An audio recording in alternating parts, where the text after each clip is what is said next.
नमस्कार मित्रांनो, मी जयश्री सम्राज्ञी यूट्यूब चॅनलमार्फत आपल्या सर्वांचं स्वागत करते। आज मी कथा जी सांगणार आहे ती सुपणे गावातील आहे। सुपणे गावातील धम्मदीक्षा यावरती मी ही कथा सांगणार आहे। माझे वडील सिद्धार्थ कॉलेज येथे शिकत होते। सिद्धार्थ कॉलेजला ते इंटर सायन्सपर्यंत शिकले आणि त्यानंतर त्यांनी BSc मध्ये नोकरी धरली। BSc मध्ये नोकरी धरल्यानंतर त्यांचे मोठे भाऊ जे होते ते रेल्वेमध्ये सर्व्हिसला होते। ते म्हणाले, आता तू जर शिकत पुढे नाही आहेस तर आता आपण तुझं लग्न करणं आवश्यक आहे। मग असं ठरल्यानंतर मग त्यांनी मुली पाहण्यास सुरुवात केली।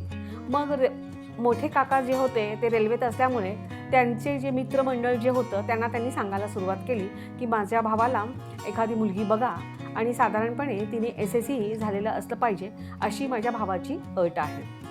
त्यांच्याबरोबर काम करणारा जो एक माणूस होता तो मग म्हणाला की माझी एक बहीण आहे आणि ती SSC झालेली आहे, तर आपण तिला विचारूया। मग कुठलं गाव वगैरे अशा पद्धतीने साधारणपणे चौकशा वगैरे झाल्या आणि मग मोठे काका आणि आमची आजी मुलगी पाहण्यासाठी गेले।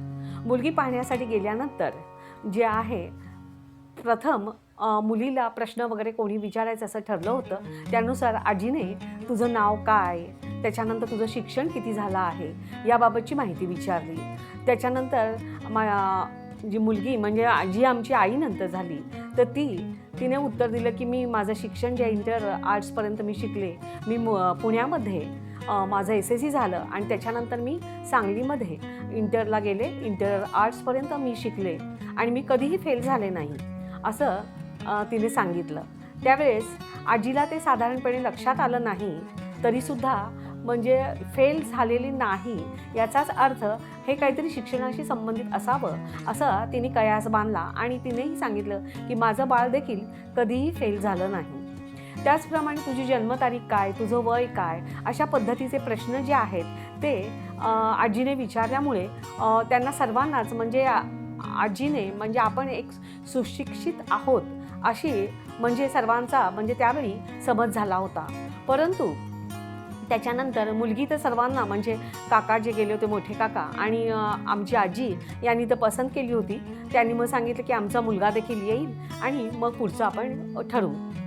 अशा पद्धतीने आजीने आणि यांनी पसंत केल्यानंतर वडिलांनी देखील माझ्या आईला पाहिलं आणि त्यांची मग नंतर एकमेकांना त्यांनी पसंत केल्यानंतर मग पुढचं लग्न करणे वगैरे जे आहे त्या लग्नाची बोलणी वगैरे झाली। त्या काळी जे होतं जे 1961 साली त्यांचं लग्न झालं त्यावेळी साधारणपणे आमच्या समाजामध्ये SSC झाली मुलगी मिळणं देखील दुरापास्त होतं आणि तशी मुलगी मिळत नव्हती, कारण SSCपर्यंत कोणी इतकं शिकत नव्हतं। त्यामुळे त्यांना SSCपर्यंत झालेली मुलगी मिळाली, त्यामुळे वडीलही खुश होते आणि त्यावेळी मग ठरवलं की लग्नामध्ये काय देणी घेणी म्हणजे लग्नामध्ये काय कोणी सोन्याचं कोणी कोणाला काय द्यायचं त्याप्रमाणे आईला मंगळसूत्र म्हणजे 2 डवल्या आणि 4 सोन्याचे मणी अशा पद्धतीने द्यायचं असं ठरलं।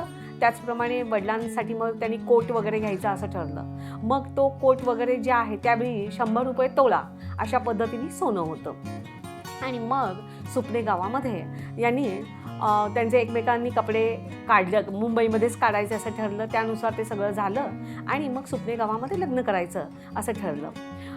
आईच्या गावाकडून सगळेजण मग सुपणे गावामध्ये आले, बैलगाड्या करून आले, भरपूर बैलगाड्या वगैरे केल्या होत्या। त्यामुळे सगळे लोक म्हणाले फार मोठी लोकं आहेत असंच एकंदरीत दिसत आहे। आणि मग बैलगाड्यातून वऱ्हाड वगैरे सगळं उतरलं आणि मग बौद्ध पद्धतीने मात्र लग्न झालं। आणि मग नंतर संध्याकाळ झाली आणि आजी मग घरामध्ये सुनेला वगैरे आणल्यानंतर जे आहेत तर सगळी लोक मुलगी कोण आहे म्हणजे आजीच्या ज्या मैत्रिणी होत्या त्या मराठा समाजाच्या होत्या। मग त्यांनी आईला आमच्या पाहिलं तर तेव्हा त्या म्हणायला लागल्या की वालाय आमची आजी तू खूप लय बाजिंदी आहेस ग, तू जी मुलगी जी आणलीस ती बामणाचीच करून आणलीस वाटतं, कारण अशी जी बोलते आणि त्याचप्रमाणे ते दिसणं वगैरे जे आहे लेणं वगैरे जे आहे ते सगळं बामणावानी आहे। आणि झालं सगळ्या गावामध्ये त्या आजीच्या ज्या मैत्रिणी होती तर वालाय जी आहे वालायनी बामणाची सून करून आणलेली आहे असं सांगितलं।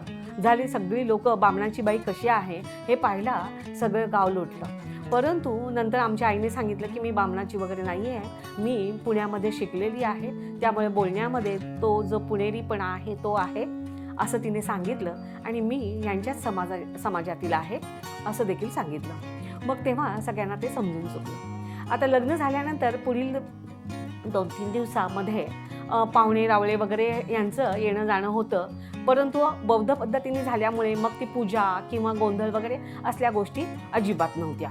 मग 2 दिवसानंतर वडिलांनी मात्र आजीला हळूच सांगितलं की मी आजूबाजूच्या गावातील लोकांना बोलावलेलं आहे. तर आजी म्हणाली, कशा करता आता बोलवलेलं आहेस? तर मी बौद्ध धर्माची दीक्षा जी आहे ती लोकांना देणार आहे. आजीने म्हणाली, हे काय नवीनच? नाही, बौद्ध धर्माची दीक्षा द्यायची असं मी ठरवलेलं आहे. अरे बाबा, गावामध्ये आपल्याला सगळेजण इथे भांडणं होतील, दंगली होतील, हे तुला काय कळतंय का? तू इथून मुंबईला जाशील आणि त्यानंतर आम्ही काय करायचं इथे? हे नको बाबा, हे असलं काही लोकांना सांगून टाक एकदाचं की असलं काही करू नकोस. नाही, मी हे तर ठरवलेलं आहे आणि मला हे करावंच लागेल. तर याच्या मागची पार्श्वभूमी अशी आहे की बाबासाहेब आंबेडकरांनी 1956मध्ये 14 ऑक्टोबर 1956मध्ये बौद्ध धम्म स्वीकारला होता आणि त्यांच्याबरोबर 5 लाख अनुयायी होते.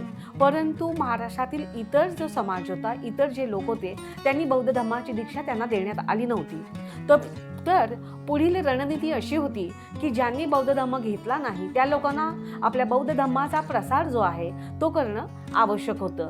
आणि त्यानुसार बाबासाहेब लवकर गेल्यामुळे मग ती जी रणनीती होती, ती पुढे जी चळवळ होती ती पुढे चालवणं हे जे आहे, नंतरचे जे लोक होते त्यातील बाबासाहेब आणि रमाई यांचे एकमेव चिरंजीव यशवंतराव आंबेडकर आणि बाबासाहेबांचे अनुयायी यांच्यावर येऊन पडली होती. आणि त्यांनी त्यानंतर आपला बौद्ध धम्म हा कसा पुढे वाढवला पाहिजे, त्याचा प्रसार कसा केला पाहिजे याची माहिती आपल्या लोकांना दिली होती.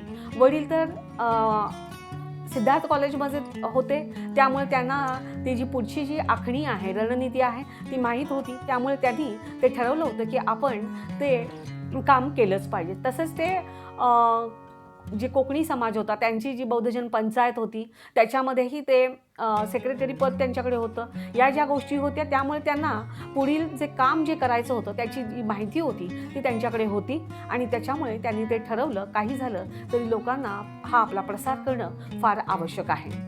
मग त्यानुसार परंतु अण्णा आणि आजी जे होते ते सगळेजण घाबरले होते.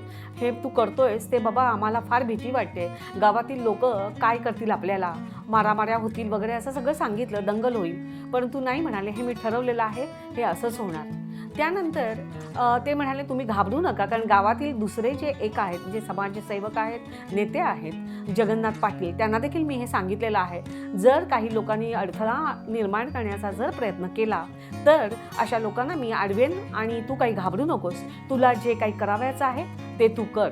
आणि अशा पद्धतीने बौद्ध धम्म दीक्षा हे करण्याचं ठरलं. आणि मग वडिलांनी सांगितल्याप्रमाणे जवळजवळ 18 गावातील लोक त्या सुपणे गावामध्ये आले होते आणि सगळे लोक पांढरे शुभ्र वस्त्र परिधान करून बैलगाड्या झुंपून आले होते. त्या दिवशी लोकांच्यामध्ये आनंद, चैतन्य आणि उत्साह ओसंडून वाहत होता आणि नदीकाठी ते बौद्ध धम्म दीक्षा करण्याचं ठरलं होतं. त्या ठिकाणी त्याप्रमाणे जो प्रोग्राम करायचा होता त्याप्रमाणे अरेंजमेंट जी म्हणतात ती तिथे केली होती.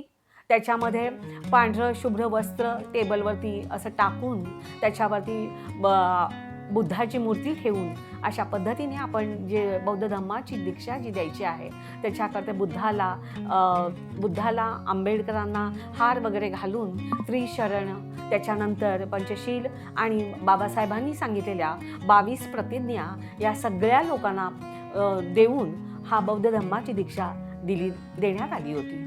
आणि बौद्ध धर्माची दीक्षा दिल्यानंतर लोकांमधलं वातावरणच अशा पद्धतीने बदललं होतं की लोकांच्यामध्ये ते उत्साह आणि चैतन्य नुसता ओसंडून वाहत होता. लोकांच्यामध्ये ते घेतल्या बौद्ध धर्माची दीक्षा घेतल्या लोकांच्या चेहऱ्यावरती आनंद फुलून दिसत होता. लोक अत्यंत आनंदी असे झाले होते. त्यांच्यामध्ये एक प्रकारचा आत्मविश्वास आला होता, आत्मप्रतिष्ठा त्यांच्यात निर्माण झाली होती. आणि हे सगळं जे आहे ते एका बौद्ध धम्माच्या दीक्षेमुळे झालं होतं. मग काही जे लोक होते त्यांनी सहजच मग भाऊंना विचारायला सुरुवात केली, भाऊ म्हणजे आमचे वडील, की हे काय चाललेलं आहे, हे काय आहे. तर हा धम्म आहे, ही धम्माची आमच्या दीक्षा आहे. हा धम्म जो आहे की जो आम्हाला सहिष्णुता शिकवतो, जो आम्हाला अहिंसा शिकवतो, जो आम्हाला मानवता शिकवतो, जो धर्म ज्याच्यामध्ये जात पात लिंग, त्याचप्रमाणे तुम्ही कोणत्या प्रदेशात राहता, या सगळ्या ज्या गोष्टी आहेत त्याच्या पलीकडे आहे. त्याच्यामध्ये भेदभाव हे नाही, उच्च नीच नाही, अस्पृश्यता नाही, असा हा एक धर्म आहे. याच्यामध्ये अभिजात असा प्रेमाचा आविष्कार आहे आणि त्याच्यामुळे या प्रेमानेच त्याने सर्व मानव जातीवरती प्रेम तर केलेलेच आहे, परंतु त्याच्या पलीकडेही या प्राणीमात्रावर देखील अहिंसा आणि पूर्णव्यापी सर्वव्यापी अशी जी करुणा आहे त्याची देखील निर्मिती केलेली आहे. अशा पद्धतीने हा जो धर्म आहे, जो मानवता देणारा धर्म आहे, असा हा एक धर्म आहे ज्याच्यामध्ये उच्च नीच अजिबात नाही. तर असाही कोणता धर्म असू शकतो का, असं ताबडतोब लोकांनी विचारलं. हो, असा हा धर्म जो आहे आणि तो धर्म आहे बौद्ध धर्म. आणि हा बौद्ध धर्मच आम्ही स्वीकारलेला आहे. आणि लोकांमधलं जे आनंदाचं वातावरण जे पाहत होते, सगळे लोक आश्चर्यचकित झाले होते आणि ते देखील हा काहीतरी वेगळं आहे याची सर्वांना जाणीव झाली होती. कारण या धर्मामध्ये जे म्हणतात ना, वेठबिगारी गुलामगिरी, ही जी पुन्हा या गोष्टींना स्थानच नव्हतं. याच्यामध्ये आत्मसन्मान आणि प्रतिष्ठा होती आणि त्यामुळे लोकांच्या मध्ये ताबडतोब काय जादू आहे त्याची कोण जाणे, परंतु ताबडतोब लोकांच्या मध्ये एक आत्मविश्वास निर्माण झाला होता आणि अशा पद्धतीने बौद्ध धर्माची दीक्षा तेथे पार पडली होती. ही बौद्ध धर्माची जी दीक्षा जी दिलेली होती त्याच्यामध्ये पुढचा भाग हा असा होता की सुरुवातीच्या कालावधीमध्ये बौद्ध धर्माची दीक्षा द्यावायची आणि त्यानंतरचा भाग म्हणजे जे संस्कार आहेत, म्हणजे कोणत्या वेळी कोणते संस्कार करावयाचे, म्हणजे मुलगा जन्माला आल्यानंतर त्याचं बारसं कोणत्या पद्धतीने करायचं, त्याचा श्रामणेर कोणत्या पद्धतीने करायचा, त्याचप्रमाणे तुमचं लग्न कोणत्या पद्धतीने करावायचं, वर्षावास कसा असतो आणि त्याच्यानंतर तुम्ही जर घर घेतलं तर त्याची वास्तुशांती कशी असते आणि नंतर तुमचं जे शेवटचं जे अंत्यविधी वगैरे, जे पुण्यानुमोदन वगैरे असे जे प्रकार आहेत, म्हणजे हे जे आहेत हे संस्कार नंतर लोकांना शिकवणं हा पुढचा भाग होता. परंतु सर्वप्रथम लोकांमध्ये हा धर्म जास्तीत जास्त त्याचा प्रसार करणं हा भाग होता आणि त्या पद्धतीने लोक बाबासाहेबांचे अनुयायी, शिवाय भैयासाहेब बाबासाहेबांचे जे चिरंजीव होते यांनी याच्यामध्ये फार मोठा पुढाकार घेतला होता आणि आपले लोक निर्माण करून ते प्रसार करण्याकरता तयार केले होते. आणि मग अशा पद्धतीने बौद्ध धर्माची दीक्षा तेथे झाली होती. या बौद्ध धर्माच्या दीक्षेबाबत मी माझ्या वडिलांचे देखील आभार मानते की त्यांनी बौद्ध धर्माच्या प्रसारामध्ये अगदी वाळूच्या कणा इतका देखील जे काम केलेलं असेल त्याबद्दल त्यांची मी आभारी आहे. तसंच त्या गावातील जे हे होते जगन्नाथ पाटील, त्यांनी देखील जर काही गावामध्ये गोंधळ निर्माण झाला तर मी त्यांना अडवेन हे सांगितलं होतं. त्यामुळे मी त्यांचे देखील आभार मानते. आणि हा जो नैतिकता जी आहे ती अति उच्च कोटीची नैतिकता या धर्मामध्ये असल्यामुळे ह्या धर्माचा प्रसार होणं अत्यंत आवश्यक आहे आणि तो लोकांनी देखील अंगीकारणं फार आवश्यक आहे. एवढं सांगून ही मी माझी कथा संपवते.